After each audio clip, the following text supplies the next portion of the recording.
Hello my dear student, how are you? আশা করি তোমরা সবাই ভালো আছো। আলহামদুলিল্লাহ আমিও ভালো আছি। আবারও তোমাদের মাঝে আমি হাজির হয়েছি একটি ইম্পর্টেন্ট অঙ্ক নিয়ে, এবং এই অঙ্কটা অনেক বেশি ইম্পর্টেন্ট এবং তোমাদের পরীক্ষায় আসার মতো একটি অঙ্ক নিয়ে আমি হাজির হয়েছি। সো এই অঙ্কটা সলিউশন করে দিব আমি, ওকে। এবং এই একটি অঙ্ক যদি আমরা করে দিই তাহলে ঠিক এইটার মতো করে উদাহরণ 18 নম্বর যে অঙ্কটা রয়েছে এই অঙ্কটা একদম হুবহু অনুশীলনী 13 নম্বর অঙ্কের অনুরূপ বা একই রকম। সো এই অঙ্কটা পারলে উদাহরণ 18 নম্বর অঙ্কটা তোমাদের জন্য হোমওয়ার্ক থাকবে, এটা তোমরা বাসায় বসে অবশ্যই করার চেষ্টা করবে, ওকে। সো এই অঙ্কটা করতে গেলে আমাদের যে সূত্রটা লাগবে, বেসিক একটি সূত্র, সেই সূত্রটা দেখো এখানে লিখে দিয়েছি। a plus b whole cube equal to a cube plus 3a square b plus 3ab square plus কি b cube। সো এই সূত্রটা জানলে আর এই অঙ্কটা পারলে পরবর্তী এই অঙ্কটাও কি পারা যাবে। সো সরাসরি চলে যাই অঙ্কে। দেখো তাহলে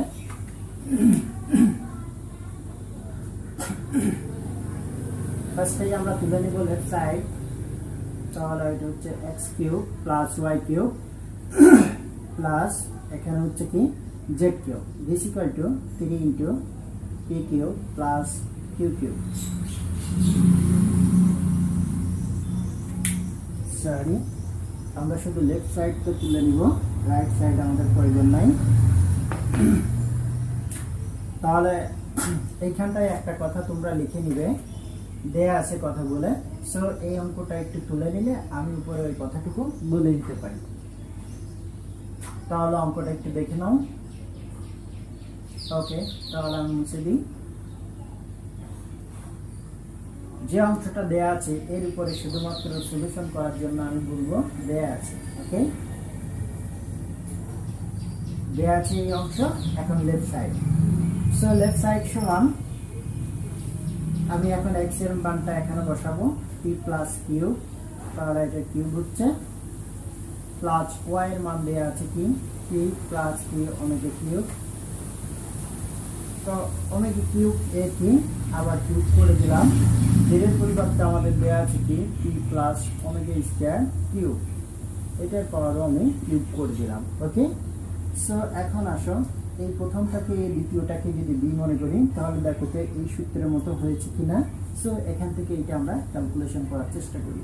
তাহলে দেখো সূত্র ভাঙি, a cube plus 3a square b plus 3a b square plus b cube.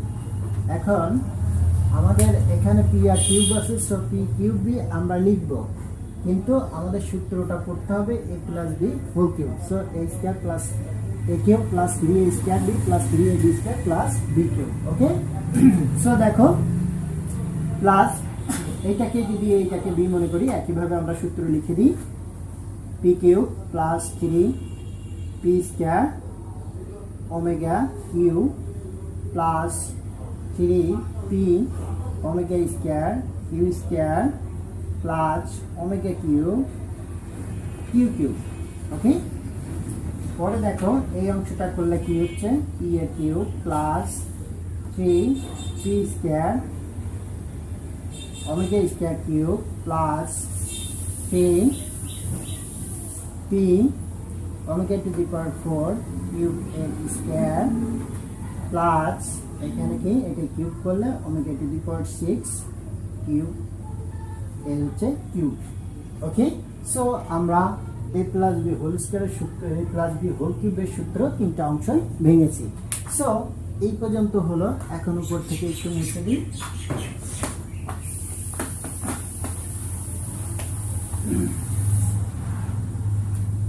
তাহলে এরপরে আমরা কোথায় চলে যাব, দেখো এখান থেকে সরাসরি ক্যালকুলেশন করি, p cube plus 3p square cube plus এখানে হচ্ছে 3p কিউব এর স্কয়ার প্লাস কি কিউ কিউব প্লাস এখানে p এর কিউব প্লাস এইখানটায় দেখো p এর কিউব হলো।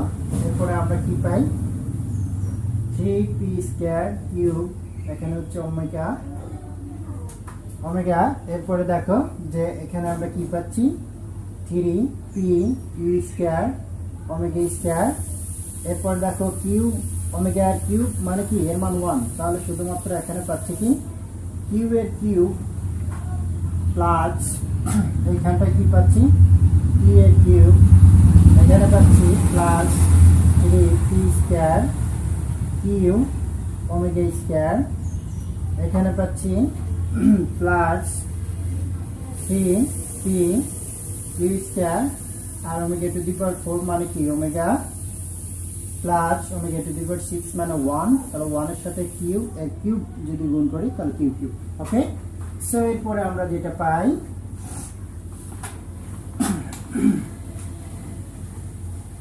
দেখো যে এইখানটা একটা পি এর কিউব আছে, এরকম এখানে একটা রয়েছে এবং এখানে একটা রয়েছে। সো আমরা এখান থেকে দেখতে পাচ্ছি 3 পি এর কিউব, একইভাবে তিনটা দেখো কিউ এর কিউব রয়েছে।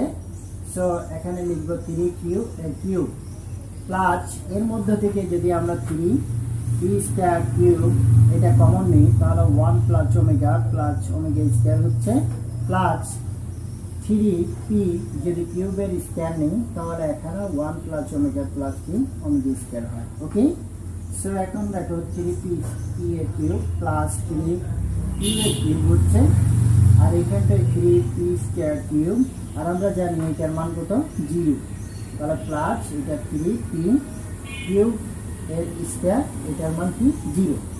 সো এটার মান যদি 0 হয় তাহলে এই দুইটা 0 হয়ে যাচ্ছে। দেখো এই দুইটার মধ্যে থেকে 3 যদি আমি কমন নিই তাহলে পি এর কিউব প্লাস পি কিউবের কিউব প্লাস এটা 0 প্লাস এটাও কি 0। দ্যাট মিনস আমরা কি পাই 3 ইন্টু পি এর কিউব প্লাস পি এর কিউব দিস ইকুয়াল টু কি হচ্ছে রাইট সাইড। তার মানে আমরা বলতে পারি লেফট সাইড ইকুয়াল টু কি রাইট সাইড প্রমাণিত। ওকে, সো আমার মনে হয় এই অঙ্কটা তোমরা বুঝতে পেরেছো। এবং আরেকটি বিষয় হচ্ছে যে সূত্রটা দিয়েছি সেটা একটু দেখবা। সরি ফর আউটসাইড নলেজ, এবং যে বিশৃঙ্খলা এখানে হচ্ছে আসলে এনভায়রনমেন্টটা একটু অন্যরকম, সেই জন্য হয়তো সাইডের যে নয়েজ এটা অনেক সময় ঢুকে পড়ছে, এর জন্য সরি। সো এটা হয়তো খুব বেশি থাকবে না, চেষ্টা করা হবে। তারপরেও আশা করব যে তোমরা ভালো কোনো জিনিস ভালোভাবে শেখার জন্য একটু হলেও এই নয়েজটা সহ্য করে এটা দেখার চেষ্টা করবে। ওকে, এরপরে আবার সুন্দর সুন্দর ভিডিও নিয়ে তোমাদের মাঝে হাজির হব। আল্লাহ হাফেজ।